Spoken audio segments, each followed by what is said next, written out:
시청하기 전에 한번 상상해 보세요.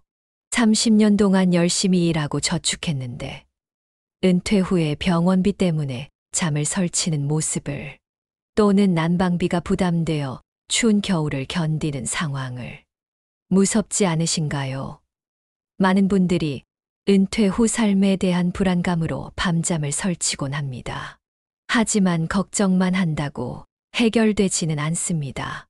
오늘 이 영상을 끝까지 시청하시면 은퇴 후 삶의 질을 확실히 높여주는 5가지 핵심 지출 항목을 알게 되실 겁니다.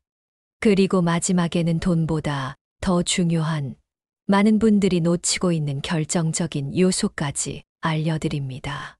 미리 준비하신다면 여러분의 노후는 지금 상상하시는 것보다 훨씬 더 풍요로워질 수 있습니다. 영상이 도움이 될 것 같으시다면 좋아요와 구독 부탁드립니다. 알림 설정도 해두시면 매주 올라오는 은퇴 준비 꿀팁을 놓치지 않으실 수 있습니다. 은퇴하면 비슷하게 살 줄 알았는데 막상 살아보니 이렇게까지 다를 줄 몰랐습니다. 이것은 제가 만난 많은 은퇴자분들이 공통적으로 하시는 말씀입니다. 은퇴 전에는 모두가 비슷한 삶을 살 것이라 생각하지만 현실은 너무나 다릅니다. 통계를 보면 상위 20% 은퇴자와 하위 40% 은퇴자의 생활비 격차는 무려 2.5배에 달합니다. 월 300만 원과 120만 원의 차이는 단순한 숫자가 아닙니다. 이것은 삶의 질 자체가 완전히 달라지는 현실을 의미합니다. 상위 20%의 은퇴자들은 건강 관리에 신경 쓰고 취미 생활을 즐기며 가족들과 여행도 갑니다. 반면 하위 40% 은퇴자들은 기본적인 생활비 걱정에 하루하루를 보내야 합니다. 같은 은퇴라는 단어를 쓰지만 실제 삶의 모습은 완전히 다른 것이죠. 특히 충격적인 것은 이런 격차가 반드시 평생 소득의 차이에서 오는 것이 아니라는 점입니다. 같은 직장에서 비슷한 급여를 받고 일했던 두 사람도 은퇴 후에는 완전히 다른 삶을 살게 됩니다. 그 차이는 무엇일까요? 바로 어디에 돈을 쓰는가의 차이입니다. 은퇴 후 삶의 질은 얼마나 많은 돈을 가졌는지보다 그 돈을 어떻게 쓰는지에 더 큰 영향을 받습니다. 오늘은 은퇴 후 행복한 삶을 만드는 지출 항목 TOP5를 알아보겠습니다. 그리고 마지막에는 많은 분들이 간과하는 결정적인 한 가지도 알려드리겠습니다. 이제 5위부터 하나씩 살펴볼까요? 5위는 바로 주거비입니다. 집이 안식처가 되느냐, 아니면 스트레스의 원천이 되느냐는 생각보다 큰 차이를 만듭니다. 같은 집인데 어떤 집은 쉼터가 되고 어떤 집은 걱정거리만 가득하죠. 우리가 가장 많은 시간을 보내는 곳, 바로 집입니다. 특히 은퇴 후에는 집에서 보내는 시간이 더욱 늘어나죠. 그런데 같은 집이라도 어떻게 관리하느냐에 따라 천국이 될 수도, 지옥이 될 수도 있습니다. 제가 만난 김 할아버지 73세는 아파트 분양을 받고 30년 넘게 같은 집에서 사셨습니다. 처음엔 새 집이었지만 시간이 지나면서 여기저기 고장이 나기 시작했죠. 그런데 김 할아버지는 돈 아끼자는 생각에 꼭 필요한 수리만 하셨습니다. 겨울에는 난방비가 무서워 온도를 최소로 유지하셨고요. 결국 어떻게 됐을까요?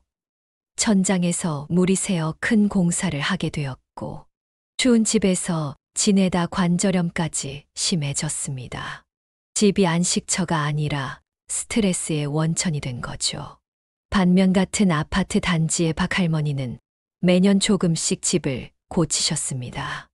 10년마다 한 번씩 도배장판을 바꾸고 5년마다 주방 싱크대를 교체했죠. 냉장고나 세탁기도 10년이 지나면 새 것으로 바꾸셨습니다.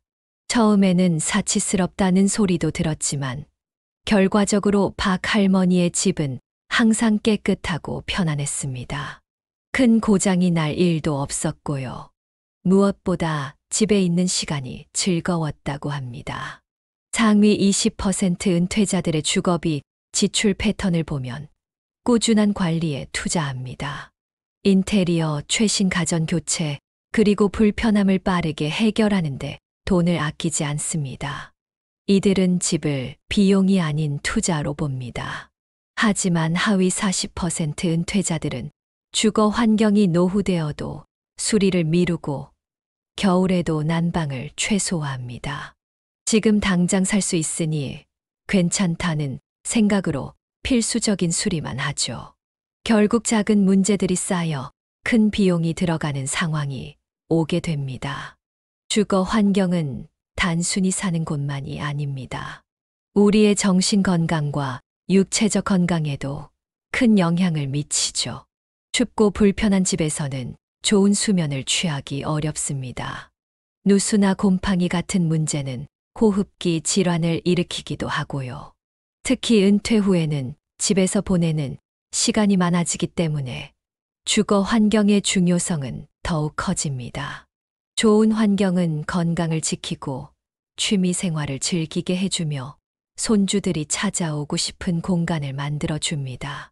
또 하나 중요한 점은 내 집이 있느냐의 문제입니다. 은퇴 후에 월세를 내야 한다면 그 부담은 생각보다 큽니다. 물가가 오르면 월세도 오르지만 연금은 그만큼 오르지 않기 때문이죠. 그래서 은퇴 전에 주택 융자금을 모두 상환하는 것이 좋습니다. 대출이 없는 내 집이 있다면 월 생활비가 크게 줄어들고 마음의 여유도 생깁니다. 은퇴 후 집에 대한 지출은 아끼는 것보다 효율적으로 투자하는 것이 중요합니다. 미리미리 관리하고 필요한 곳에는 돈을 쓰는 것이 결국 더 경제적이고 행복한 생활로 이어집니다. 자, 이제 4위로 넘어가 볼까요? 4위는 바로 식비입니다. 우리가 매일 하는 먹는 일이 은퇴 생활의 질을 어떻게 바꾸는지 알아보겠습니다. 똑같이 밥을 먹지만 삶의 맛은 전혀 다릅니다. 우리는 하루에 3번, 1년이면 1000번 넘게 밥을 먹습니다. 은퇴 후에는 이 먹는 시간이 하루 중 가장 큰 즐거움이 되기도 하죠. 그런데 식비를 어떻게 쓰느냐에 따라 같은 은퇴 생활이라도 완전히 달라집니다.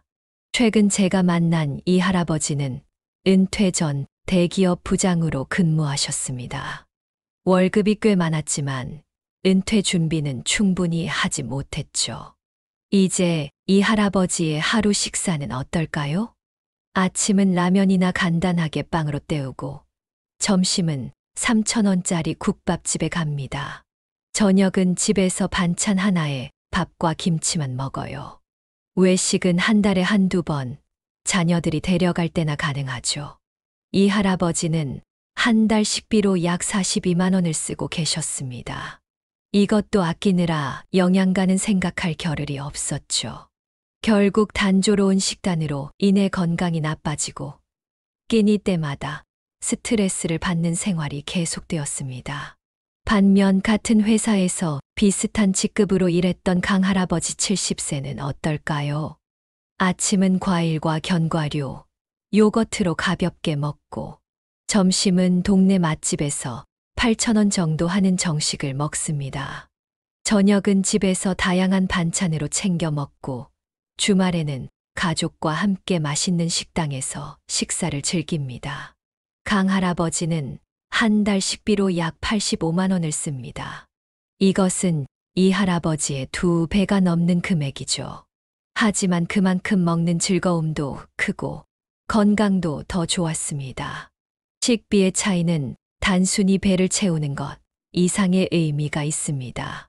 상위 20% 은퇴자들은 식비에 여유 있게 투자합니다. 그 결과는 어떨까요? 첫째, 건강이 달라집니다. 다양한 영양소를 섭취하면 면역력이 높아지고 질병에 덜 걸립니다. 둘째, 사회적 관계가 유지됩니다. 외식을 통해 친구들과 만나고 가족들과 식사하며 관계를 이어갑니다. 셋째, 일상의 즐거움이 생깁니다. 맛있는 음식은 그 자체로 큰 행복감을 줍니다. 특히 주목할 점은 상위 은퇴자들이 건강식품에 적극적으로 투자한다는 것입니다. 이들은 영양제, 유기농 식품, 제철 과일과 채소를 꾸준히 섭취합니다. 단기적으로는 비용이 더 들지만 장기적으로는 의료비를 절약하는 효과가 있죠. 반면 하위 40% 은퇴자들은 식비를 최소화하는 데 집중합니다. 외식은 월 2회 이하로 제한하고 같은 반찬을 며칠씩 먹는 일도 많습니다. 특히 과일, 견과류, 생선과 같은 건강에 좋지만 비싼 식품을 꺼리게 됩니다. 돈을 아끼기 위해 값싼 가공식품이나 인스턴트 식품에 의존하는 경우도 많은데 이는 결국 건강 악화로 이어집니다. 당뇨병, 고혈압, 고지혈증과 같은 만성질환은 식습관과 밀접한 관련이 있기 때문이죠. 은퇴 후 식비를 줄이는 것이 꼭 나쁘다는 것은 아닙니다.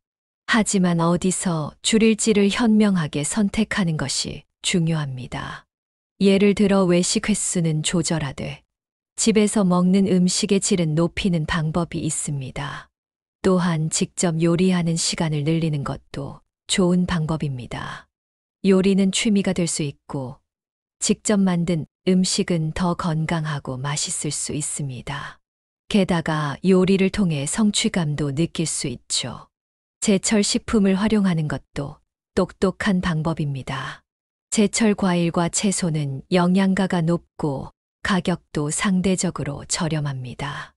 또 대형마트보다는 동네 시장을 이용하면 더 신선한 식재료를 합리적인 가격에 구할 수 있습니다. 식비에 투자하는 것은 단순히 돈 쓰기가 아니라 건강과 행복에 투자하기입니다. 특히 은퇴 후에는 먹는 즐거움이 일상의 큰 기쁨이 될 수 있습니다. 그래서 오늘의 식사에 조금 더 신경을 쓰고 투자하는 것이 미래에 더 건강하고 행복한 날을 만드는 지름길입니다. 자, 이제 3위로 넘어가 볼까요? 3위는 바로 의료비입니다. 은퇴 후 삶의 질을 결정짓는 중요한 지출 항목이죠. 건강이 무너지면 모든 것이 무너진다는 말 들어보셨죠? 아픈 것도 서럽지만 돈 걱정의 치료를 미루는 게 더 서럽습니다. 나이가 들면서 가장 많이 듣게 되는 말이 있습니다. 건강이 최고야. 그런데 이 건강을 지키는 데는 생각보다 많은 비용이 필요합니다. 특히 은퇴 후에는 더욱 그렇죠. 통계를 보면 은퇴자들의 의료비 지출은 나이가 들수록 빠르게 증가합니다. 65세와 75세의 의료비는 무려 2배 차이가 납니다. 문제는 이 의료비를 어떻게 대처하느냐에 따라 삶의 질이 크게 달라진다는 점입니다. 박 할아버지 72세의 이야기를 들어볼까요? 박 할아버지는 몇 달 전부터 무릎 통증이 심해졌습니다. 정형외과 의사는 인공관절 수술을 권했지만 비용이 너무 부담되었죠. 건강보험이 적용되더라도 본인 부담금이 300만 원이 넘었기 때문입니다. 아직은 참을 만해요. 진통제 먹으면 버틸 수 있어요. 하지만 결국 통증은 더 심해졌고 일상생활이 불가능할 정도가 되었습니다. 걷기도 힘들어져 집에만 머물게 되었고 우울증까지 찾아왔습니다. 결국 수술을 했지만 너무 미룬 탓에 회복이 더디고 효과도 반감되었습니다. 반면 같은 아파트에 사는 김 할아버지 74세는 어떨까요? 그는 60대 초반부터 실손의료보험에 가입해 두었습니다. 매년 건강검진을 받고 작은 증상도 놓치지 않고 치료했죠. 무릎에 통증이 생기자 바로 병원을 찾았고 초기에 적절한 치료를 받아 수술 없이 상태가 호전되었습니다. 정기적인 물리치료와 운동으로 지금도 건강하게 지내고 있습니다. 의사 선생님이 그러더라고요. 일찍 오셔서 다행이라고. 조금만 더 미뤘으면 수술해야 했을 거래요. 흥미로운 점은 상위 20% 은퇴자와 하위 40% 은퇴자 모두 소득 대비 의료비 비중은 비슷하다는 것입니다. 두 그룹 모두 월 소득의 약 1520%를 의료비로 씁니다. 하지만 그 내용은 완전히 다릅니다. 상위 은퇴자들은 예방에 초점을 맞춥니다. 정기적인 건강검진, 치과검진, 예방접종 등에 투자하고 작은 증상도 조기에 치료합니다. 또한 실손의료보험, 암보험 등 보험에 가입해 큰 병이 왔을 때 대비합니다. 이들은 운동이나 건강식품, 영양제에도 돈을 아끼지 않습니다. 한 달에 10만 원 정도를 헬스장이나 수영장 이용료로 쓰고 5만 원 정도를 영양제에 투자합니다. 단기적으로는 비용이 들지만 장기적으로는 큰 병을 예방하는 효과가 있죠. 반면 하위 은퇴자들은 치료에만 집중합니다. 아프기 전에는 의료비를 거의 쓰지 않다가 큰 병이 왔을 때 한꺼번에 많은 비용을 지출하게 됩니다. 특히 경제적 부담 때문에 초기 증상을 방치하는 경우가 많아 결국 더 심각한 상태가 되어 더 많은 비용이 들게 됩니다. 만성질환 관리도 큰 차이를 보입니다.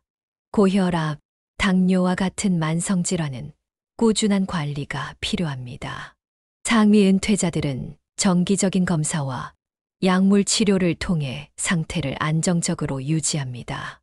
하지만 하위 은퇴자들은 증상이 심하지 않으면 병원 방문을 미루고 약도 불규칙하게 복용하는 경우가 많습니다. 치과 치료는 더 극명한 차이를 보입니다. 임플란트 하나에 150만 원 이상 하는 현실에서 하위 은퇴자들은 치아 관리를 포기하는 경우가 많습니다. 결국 음식을 제대로 씹지 못해 영양 섭취가 어려워지고 소화 문제까지 생기게 됩니다. 눈 관리도 마찬가지입니다. 백내장, 녹내장과 같은 눈질환은 나이가 들면서 흔히 발생합니다. 상위 은퇴자들은 정기 검진을 통해 초기에 발견하고 치료하지만 하위 은퇴자들은 시력이 크게 나빠진 후에야 병원을 찾게 됩니다. 그렇다면 은퇴 전에 의료비를 위해 어떤 준비를 해야 할까요? 첫째, 실손의료보험에 가입하는 것이 중요합니다. 나이가 들수록 보험료는 비싸지므로 가능한 일찍 가입하는 것이 좋습니다. 둘째, 건강검진을 정기적으로 받아야 합니다.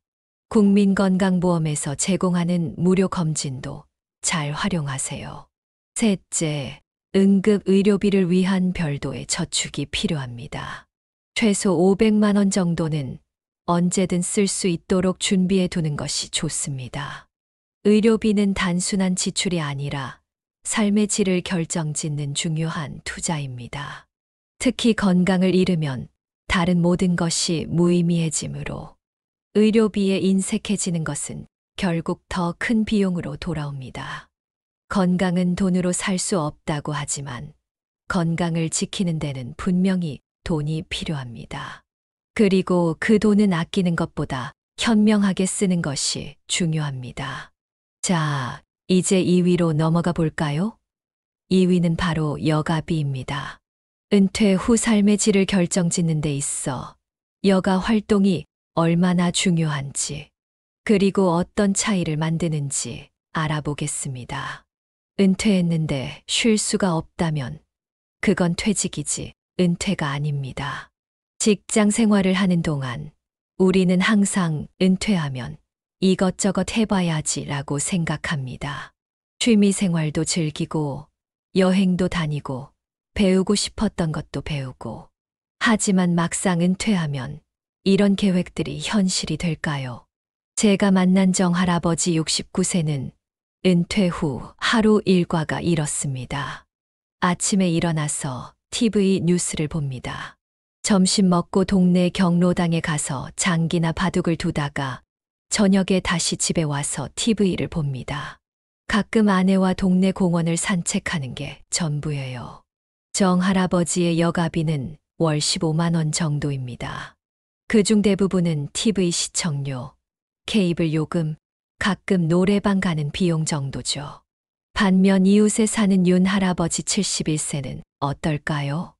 월요일은 골프 레슨, 화요일은 시니어 댄스 교실, 수요일은 동창회 모임, 목요일은 피아노 배우기, 금요일은 봉사활동을 합니다.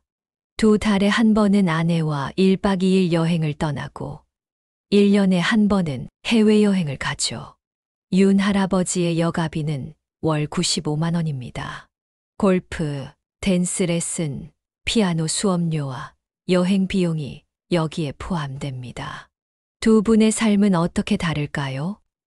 정 할아버지는 시간은 많지만 할 일이 없어 지루함을 느끼고 점점 사회와 단절되는 느낌을 받습니다. 반면 윤 할아버지는 매일이 새롭고 설렘으로 가득합니다. 새로운 사람들을 만나고 새로운 경험을 하며 성취감도 느끼죠. 상위 20% 은퇴자들의 여가 활동을 살펴보면 단순히 시간 때우기가 아니라 의미 있는 활동에 투자합니다. 이들은 골프, 등산, 여행, 문화활동, 취미교실, 봉사활동 등 다양한 활동을 통해 은퇴 후 삶을 풍요롭게 만듭니다. 특히 여행은 큰 차이를 보입니다. 상위 은퇴자들은 연 12회 해외여행을 포함해 자주 여행을 다닙니다. 여행은 새로운 경험과 추억을 만들어주고 삶의 활력을 불어넣어 주기 때문이죠. 취미 활동에도 적극적입니다. 악기 연주, 그림 그리기, 요리, 원예 등 젊었을 때 시간이 없어 못했던 활동들을 즐기며 성취감을 느낍니다. 또한 봉사활동을 통해 사회적 가치도 실현하죠. 반면 하위 40% 은퇴자들은 TV 시청, 경로당 방문, 동네 산책 등 비용이 거의 들지 않는 활동에 머무릅니다. 물론 이런 활동들도 의미가 있지만 다양성이 부족하고 새로운 자극이나 성취감을 주기 어렵습니다. 여가 활동의 차이는 단순한 즐거움의 차이를 넘어 건강과 수명에도 영향을 미칩니다. 활동적인 여가를 즐기는 은퇴자들은 그렇지 않은 은퇴자들보다 인지 기능이 더 오래 유지되고 우울증 발생률도 낮다는 연구 결과가 있습니다.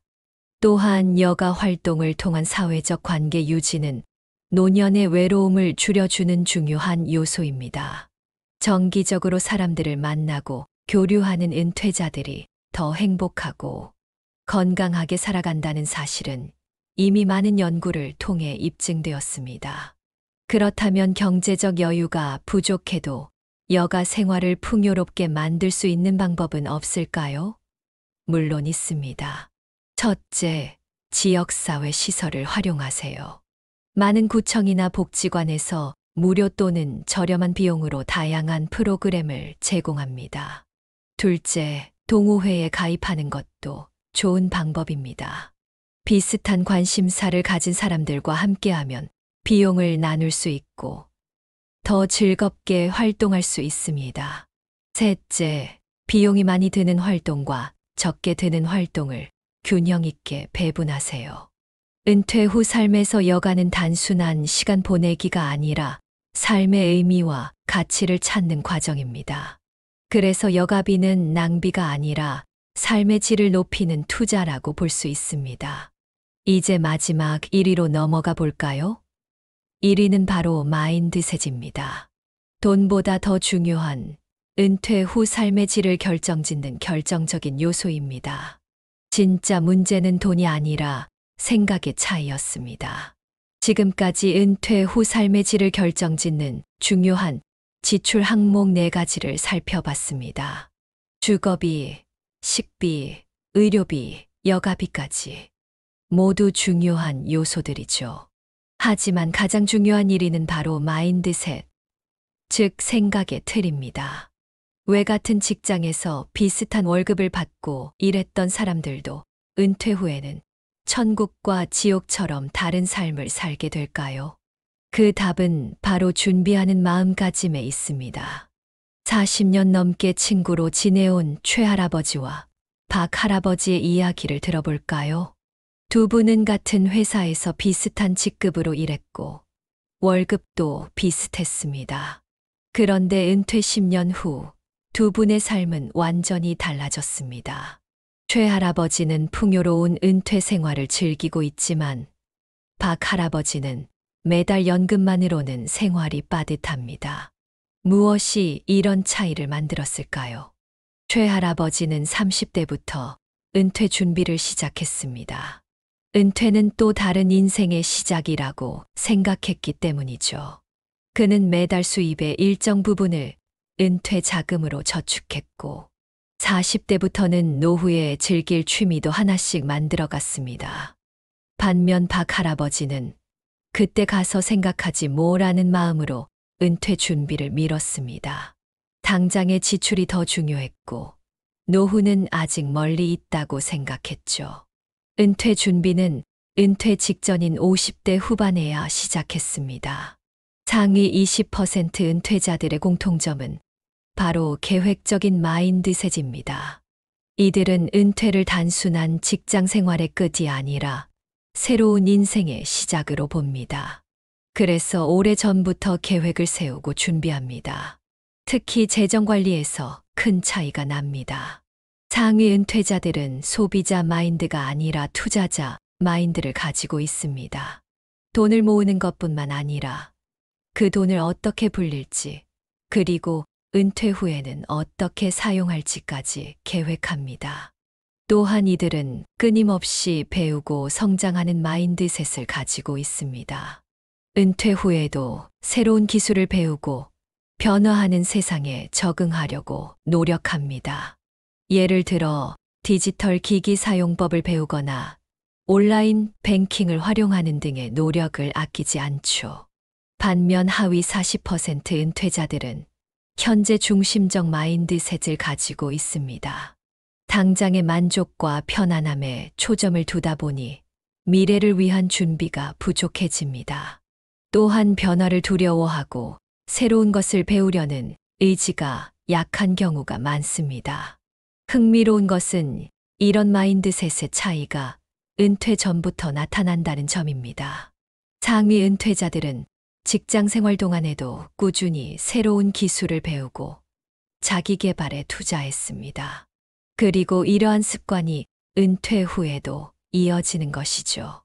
또 하나 중요한 마인드셋의 차이는 비교에 있습니다.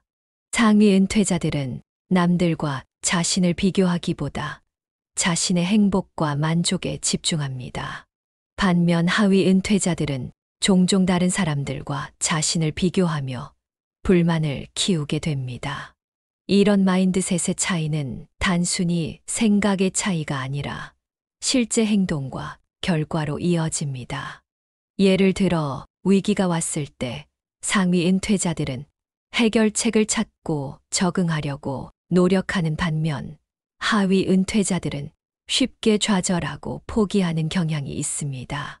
그렇다면 지금부터라도 마인드셋을 바꿀 수 있을까요? 물론입니다. 마인드셋은 언제든지 바꿀 수 있고 그에 따라 행동과 결과도 달라질 수 있습니다. 첫째, 은퇴를 끝이 아닌 시작으로 바라보세요. 은퇴는 새로운 인생의 장이 열리는 것입니다. 둘째, 작더라도 지금 당장 행동하세요. 큰 변화는 작은 실천에서 시작됩니다. 셋째, 끊임없이 배우고 성장하는 습관을 기르세요. 나이는 숫자에 불과합니다. 가장 늦은 준비는 준비하지 않는 것입니다. 지금 여러분이 20대, 30대, 40대, 50대, 어느 나이에 있든 오늘부터 시작하면 됩니다. 늦었다고 생각하는 그 순간이 가장 빠른 때일 수 있습니다. 은퇴 후의 삶은 단순히 돈의 문제가 아닙니다. 물론 경제적 준비는 중요하지만 그것만으로는 충분하지 않습니다. 마인드셋이 바뀌면 행동이 바뀌고 행동이 바뀌면 결과가 바뀝니다. 그리고 그 결과가 모여 우리의 삶을 만들어가는 것입니다. 오늘 영상이 여러분의 은퇴 준비에 작은 도움이 되었길 바랍니다. 우리는 모두 행복한 노후를 꿈꿀 자격이 있습니다. 그 꿈을 현실로 만들기 위해 오늘부터 작은 변화를 시작해 보세요.